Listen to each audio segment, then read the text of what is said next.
Shalom Bapak Ibu yang terkasih. Hari ini kembali kita akan menerima kebenaran firman Tuhan. Tetapi sebelumnya mari kita akan bersama-sama terlebih dahulu berdoa untuk menyambut firman Tuhan. Mari kita berdoa. Terima kasih Tuhan untuk hari yang indah. Hati kami penuh dengan ucapan syukur karena Engkau masih memberikan kepada kami kesempatan untuk kami bisa menerima kebenaran firman-Mu, untuk kami bisa datang dalam hadirat-Mu. Kami bersyukur dan berterima kasih Tuhan, Engkau sudah menyertai kami sampai pada hari ini, kami semua dalam keadaan baik. Sebentar kami akan menerima kebenaran firman Tuhan ini. Mari Roh Kudus Engkau mengurapi setiap kami, Engkau mengurapi kami hamba-Mu, biarlah kami boleh mengerti apa yang ingin Tuhan sampaikan buat kami, pesan-pesan yang indah untuk setiap kehidupan kami. Terima kasih Tuhan, kami akan menyambut firman Tuhan di dalam nama Tuhan Yesus Kristus. Amin. Puji Tuhan, hari ini kita bersama bisa beribadah sekalipun kita beribadah di rumah kita masing-masing. Tapi Tuhan hadir di tengah-tengah keluarga Bapak Ibu Saudara. Dan pada hari ini saya ingin menyampaikan kebenaran firman Tuhan yang saya berikan satu judul, menguatkan hati. Menguatkan hati. Terlebih dahulu kita akan membaca dari kitab 2 Tawarikh, pasal yang ke-15, ayat yang ke-7. 2 Tawarikh, pasal 15, ayat yang ke-7. Demikian bunyi firman Tuhan. Tetapi kamu ini, kuatkanlah hatimu, jangan lemah semangatmu, karena ada upah bagi usahamu. Amin. Di dalam kehidupan kita yang hari-hari ini, kita tahu banyak hal yang terjadi di dunia ini, termasuk bagi kita. Dan kita hidup hari ini dengan hidup penuh tantangan, penuh persoalan, penuh pergumulan, tetapi ada salah satu hal yang penting yang harus kita lakukan, yaitu kita harus menguatkan hati kita. Sangat penting untuk kita menguatkan hati kita, karena hati kita ini mudah terpengaruh dengan segala apa yang ada di sekitar kita. Karena dengan menguatkan hati kita, maka kita akan memiliki semangat dan keberanian. Kita memiliki semangat dan keberanian ketika kita menguatkan hati kita. Dan ketika kita menguatkan hati kita, kita dapat bangkit dari iman kita. Kita dapat bangkit dalam iman kita. Kita juga dapat mengingat kembali akan janji-janji Tuhan. Kita tahu firman Tuhan memberikan banyak hal kepada kita. Ada banyak janji yang Tuhan berikan pada kita. Kita akan bisa mengingat kembali semua janji-janji Tuhan. Dan juga kita tidak akan takut dalam menghadapi tantangan apapun juga. Sebab kita tahu bahwa roh yang ada di dalam kita lebih besar daripada roh yang ada di dalam dunia ini. Jangan sampai kita menguatkan hati kita ini dengan bersandar kepada manusia. Kita bersandar kepada orang lain, sebab manusia tidak dapat diandalkan. Kita tahu ketika kita mengandalkan manusia, kita tidak mendapatkan apa-apa. Seringkali kita gagal. Seringkali apa yang kita harapkan tidak kita dapatkan. Kita dapat menguatkan hati kita pada saat kita bersandar kepada Tuhan saja.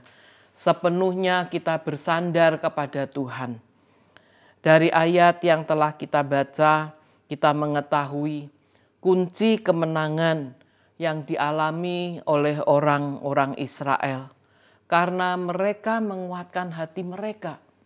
Dengan mereka menguatkan hati, mereka mengalami kemenangan. Nanti Bapak Ibu Saudara bisa baca dari kitab 2 Tawarikh pasal 15 ini. Baca keseluruhan ayat ini supaya kita bisa mengerti. Di dalam kehidupan kita ada banyak persoalan yang sering kali terjadi dalam kehidupan kita. Dan penyebabnya adalah karena kita tidak mau menguatkan hati. Seringkali ketika kita tidak mau menguatkan hati, maka persoalan itu akan menjadi parah yang kita hadapi. Kita terlalu cepat menjadi putus asa, kita bisa menjadi lemah dalam iman kita, dan selanjutnya kita hanya pasrah. Dan mungkin kita berkata, aku tidak mampu lagi. Kita akan berkata, aku tidak kuat lagi menghadapi persoalanku ini. Mungkin hari-hari ini Bapak Ibu Saudara menghadapi masa-masa sukar, ada pergumulan dalam kehidupan Bapak Ibu Saudara. Mungkin sudah berusaha, Bapak Ibu sudah berusaha sekuat tenaga dan merasa gagal pada akhirnya. Dan akhirnya kita menyerah. Tetapi mari biarlah pada hari ini kita belajar. Kita percaya bahwa Tuhan pasti akan membela dan menolong Bapak Ibu Saudara semua. Untuk itu kita akan melihat ada beberapa hal yang ingin saya sampaikan. Bagaimana kita bisa menguatkan hati kita. Kita akan belajar supaya dalam menghadapi hari-hari yang ada ini benar-benar Tuhan akan memberikan pertolongan buat kita. Kita melihat yang pertama, kita harus mengarahkan pandangan kita ke arah yang tepat. Kita harus mengarahkan pandangan kita ke arah yang tepat. Artinya jangan kita memandang kepada manusia. Jangan kita menoleh ke belakang. Mungkin ada hal yang pernah kita alami yang lalu sehingga kita ingat kembali. Tetapi mari biarlah ketika kita mau menguatkan hati kita, jangan kita menoleh ke belakang lagi. Jangan juga kita memandang pada masalah atau persoalan yang sedang terjadi. Bukan tidak kita selesaikan, kita harus menyelesaikan. Tetapi jangan kita berpikir sampai sedalam-dalamnya sehingga kita tidak bisa melakukan apa-apa. Dalam menghadapi persoalan apapun, mari kita belajar untuk mengarahkan pandangan kita ini kepada firman Tuhan. Karena firman Tuhan inilah yang memberikan pengarahan buat kita, yang menuntun kita, yang memberikan hikmat buat kita. Juga kita belajar untuk mengarahkan pandangan kita kepada kasih karunia yang Tuhan sudah berikan kepada kita semua. Kasih karunia-Nya sangat besar diberikan buat kita. Terlebih lagi melalui kebenaran firman Tuhan yang tertulis di dalam kitab suci kita. Kita harus mengarahkan kepada janji-janji Tuhan. Janji-janji Tuhan dan rencana Tuhan yang luar biasa yang Tuhan sediakan buat kita. Kalau kita melihat di dalam kitab Nabi Yeremia pasal yang ke-29, mari kita akan membaca ayat itu. Yeremia pasal yang ke-29, kita membaca pada ayat yang ke-11. Yeremia pasal yang ke-29, ayat yang ke-11. Demikian bunyi firman Tuhan. Sebab aku ini mengetahui rancangan-rancangan apa yang ada padaku mengenai kamu. Demikianlah firman Tuhan, yaitu rancangan damai sejahtera dan bukan rancangan kecelakaan, untuk memberikan kepadamu hari depan yang penuh harapan. Amin. Ayat ini sering kita dengar. Ayat yang luar biasa yang diberikan kepada kita. Tuhan itu mengetahui rancangan-rancangannya bagi kita. Jadi apapun yang kita alami, percayalah semuanya ada di dalam rancangan Tuhan. Jadi kita harus mengarahkan pandangan kita ke arah yang tepat, kepada Tuhan saja. Berikutnya yang kedua, kita harus menjaga pikiran kita. Kita harus menjaga pikiran kita. Untuk itu kita perlu belajar untuk mengelola pikiran kita dengan firman Tuhan. Jangan sampai pikiran kita ini terpengaruh kepada perkataan manusia. Seringkali kita berhadapan dengan banyak orang, mungkin itu teman kita, relasi dalam usaha pekerjaan kita, di kantor kita, ketika kita bersosialisasi dimanapun kita berada, seringkali banyak hal yang kita dengar dari perkataan orang lain. Di dalam kitab Filipi, pasal yang keempat ayat yang ke-8, Filipi pasal yang keempat ayat yang ke-8, saya akan bacakan ayat ini.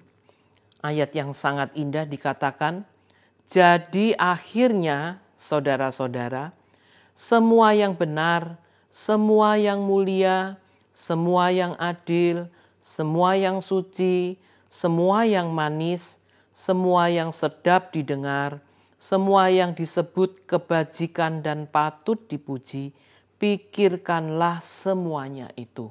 Amin. Ayat yang luar biasa ini, mari biarlah kita masukkan dalam pikiran kita.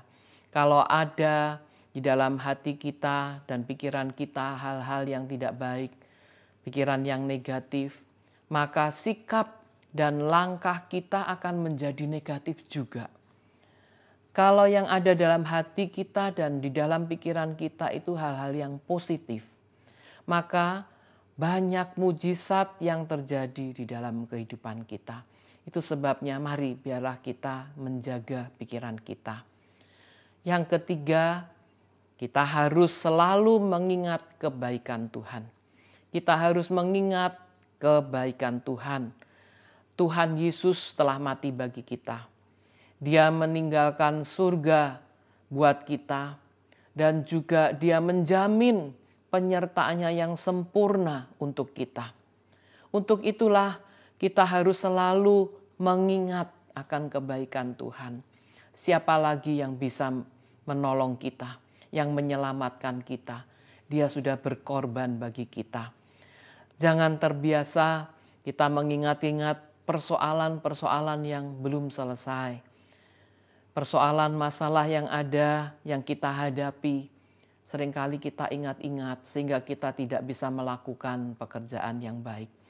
Dan juga jangan kita mengingatkan kepahitan yang orang lain perbuat di dalam kehidupan kita. Melalui perkataan, sapaan orang lain, atau apa saja yang membuat hati kita tidak enak. Seringkali kita merasa pahit terhadap orang lain. Mari hal itu kita buang, jangan kita ingat-ingat. Karena hati kita akan kuat dan langkah kita akan tegap jika kita selalu mengingat kebaikan-kebaikan Tuhan. Tuhan kita itu luar biasa. Itu sebabnya mari biar kita ingat-ingat kebaikan Tuhan. Supaya di dalam segala hal kita bisa mengucap syukur. Kemudian kita akan melihat yang keempat. Kita harus dekat dengan Tuhan. Kita harus dekat dengan Tuhan. Kalau kita melihat di dalam kitab Mazmur ada sebuah ayat yang sangat indah. Mazmur pasal yang ke-62 ayat yang kedua. Firman Tuhan, pemazmur Daud berkata, hanya dekat Allah saja aku tenang, daripadanya lah keselamatanku. Amin. Hanya dekat Allah saja, kata Daud. Dia ingin berkata, selama aku dekat dengan Tuhan, hatiku akan menjadi kuat. Jiwaku akan menjadi tenang. Hatiku akan penuh dengan sukacita. Dan langkah-langkahku akan penuh dengan berkat yang berkelimpahan. Daud sebenarnya ingin berkata itu, seperti itu kalau saya menggambarkannya. Betapa luar biasanya ketika kita juga mau mendekat kepada Tuhan. Terlebih hari-hari yang ada, yang kita hadapi, banyak hal, banyak masalah, khususnya hari-hari ini ketika kita menghadapi masalah-masalah yang banyak terjadi di seluruh dunia. Bukan hanya di negara kita Indonesia, di seluruh dunia. Seringkali kita takut, kita khawatir, tetapi mari kita belajar seperti Daud. Kita mau dekat dengan Tuhan. Dan kita bisa menguatkan hati kita dengan tadi kita sudah mempelajari. Yang pertama, kita harus mengarahkan pandangan kita ke arah yang tepat. Kemudian yang kedua, kita harus menjaga pikiran kita. Kita juga harus selalu mengingat kebaikan Tuhan. Dan yang keempat, kita harus dekat dengan Tuhan. Saya percaya kita akan diberkati Tuhan ketika kita bisa menguatkan hati kita menghadapi apapun yang ada di depan kita. Kita sudah belajar firman Tuhan. Tuhan yang memiliki rancangan buat kita. Hari depan yang penuh pengharapan itu disediakan bagi kita semua. Biarlah melalui kebenaran firman Tuhan ini, mari kita belajar untuk kita sama-sama untuk menguatkan hati kita supaya kita diberkati oleh Tuhan, supaya kita boleh bersukacita dan kita bisa senantiasa memuliakan nama Tuhan. Inilah firman Tuhan yang bisa saya bagikan, kiranya boleh menjadi berkat bagi kita semua. Dan mari kita akan menutup dengan doa. Terima kasih Tuhan untuk kebenaran firman yang Tuhan sudah berikan kepada kami hari ini. Kami mau belajar Tuhan untuk menguatkan hati kami sehingga kami dalam menghadapi masalah apapun, persoalan apapun yang hari-hari ini sedang kami hadapi. Kami percaya Tuhan bukan dengan kekuatan kami manusia, tetapi Engkau yang memberikan kemampuan buat kami sehingga kami bisa Tuhan menghadapi semuanya ini dengan pertolongan yang daripadamu, dengan kekuatan dari Roh Kudus yang selalu memberikan pertolongan kepada kami. Kami mau Tuhan untuk taat kepada firman Tuhan. Kami mau Tuhan untuk mengarahkan pandangan kami ke arah yang tepat. Kami mau menjaga pikiran kami. Kami juga mau selalu mengingat akan kebaikan Tuhan. Dan kami mau terlebih mendekat kepadamu. Dan kami percaya pertolongan Tuhan selalu tepat, tidak pernah terlambat buat kami semua. Terima kasih Tuhan, Engkau memberkati setiap jemaat Tuhan yang ada. Engkau akan memberkati Tuhan dalam kehidupan keluarga mereka. Engkau yang selalu akan melimpahkan berkat-Mu. Sekalipun hari-hari yang dihadapi penuh dengan persoalan, banyak hal yang harus diselesaikan. Tetapi kami percaya Engkau memberkati setiap jemaat-Mu Tuhan. Engkau yang selalu hadir dan Engkau memberikan kekuatan, Engkau memberi kesehatan kepada setiap umat-Mu Tuhan. Dimanapun kami berada, Tuhan selalu menyertai kami. Kami juga teringat Tuhan, untuk hari-hari ini Tuhan kami berdoa buat pemimpin negara kami di Indonesia, Bapak Presiden kami. Kami berdoa kiranya Engkau juga memberi kekuatan kepada Bapak Presiden kami. Engkau memberikan hikmat, Engkau memberikan kemampuan untuk mengatasi semua yang terjadi di negara kami Indonesia. Engkau memakai semua alat negara Tuhan untuk bisa Tuhan membantu semua yang diperlukan sehingga semuanya boleh menjadi baik. Kami juga berdoa buat semua orang-orang Tuhan yang hari-hari ini sedang mengalami sakit. Engkau juga akan menjamah mereka. Mari Kau pulihkan Tuhan. Dan kami percaya semua yang sakit terkena virus hari-hari ini, Engkau juga akan menjamah mereka. Dalam nama Tuhan Yesus kami berdoa. Biarlah kiranya Engkau yang akan memberkati semuanya Tuhan. Terima kasih ya Bapa, kami telah menyelesaikan ibadah kami dan kami percaya Engkau menyiapkan berkat buat setiap kami. Kami percaya Tuhan saat ini berkat yang dari Allah Bapa, kasih setia dari Tuhan kita Yesus Kristus dan persekutuan dari Allah Roh Kudus yang akan memberkati semua jemaat-Mu, memberkati kami semua, berkat melimpah dalam keluarga, damai sejahtera diberikan kepada setiap kami Tuhan. dan kesehatan Kau peliharakan buat kami. Dan kami percaya berkat-Mu selalu menyertai kami mulai hari ini sampai selama-lamanya. Terpujilah nama-Mu, dalam nama Tuhan Yesus kami sudah berdoa dan kita semua berkata amin. Tuhan Yesus memberkati, sampai berjumpa kembali.